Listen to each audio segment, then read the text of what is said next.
আমি যোগ্য কিনা সেই জায়গাটাতেও আমাকে পৌঁছানোর জন্য, দেখার জন্য, বোঝার জন্য, আমাকে প্রস্তুত করবার জন্য আপনারা দোয়া এবং সমর্থন দেবেন। কেননা এখানে আমাদের একটা হলিস্টিক এবং সামষ্টিক কালেকটিভ একটা এফোর্টের ব্যাপার।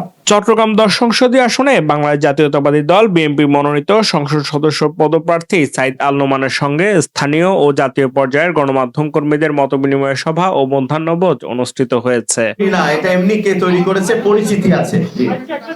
আসন্ন ত্রয়োদশ জাতীয় সংসদ নির্বাচন 2026-কে সামনে রেখে নির্বাচনী এলাকার সার্বিক পরিস্থিতি, উন্নয়ন পরিকল্পনা, জনগণের প্রত্যাশা, ভোটের পরিবেশ, নিরাপত্তা ব্যবস্থা ও সমসাময়িক বিভিন্ন রাজনৈতিক ইস্যু নিয়ে এই মতবিনিময় সভার আয়োজন করা হয়। মিছিলে অংশগ্রহণ করবার বয়সও হয় নাই, কোনো প্রয়োজনও নাই। মতবিনিময় সভায় বিএনপি মনোনীত প্রার্থী সাইদ আল নোমান বলেন, চট্টগ্রাম 10 আসনের সাধারণ মানুষের দীর্ঘদিনের বঞ্চনা দূর করাই আমার রাজনীতির মূল লক্ষ্য।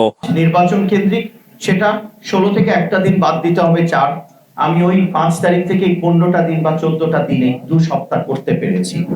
অতএব এক একজনের যদি মনে হয় আমার জন্য, চট্টগ্রামের জন্য, রাজনীতির জন্য আপনাদের করণীয় কিছু আছে, তাহলে আপনারা সেদিকটা আমাকে আপনাদের সন্তান হিসেবে, আপনাদের একজন নিবেদিত প্রাণ উন্নয়নের একজন সিংহ পুরুষ, চট্টগ্রামের গণমানুষের নেতার সন্তান হিসেবে, তার সন্তান হিসেবে আমাকে একটু আপনারা ওই জায়গাটা কোন আপনাদের যেভাবে সম্ভব সেভাবে একটু আমাকে সাহায্য সহযোগিতা করবেন।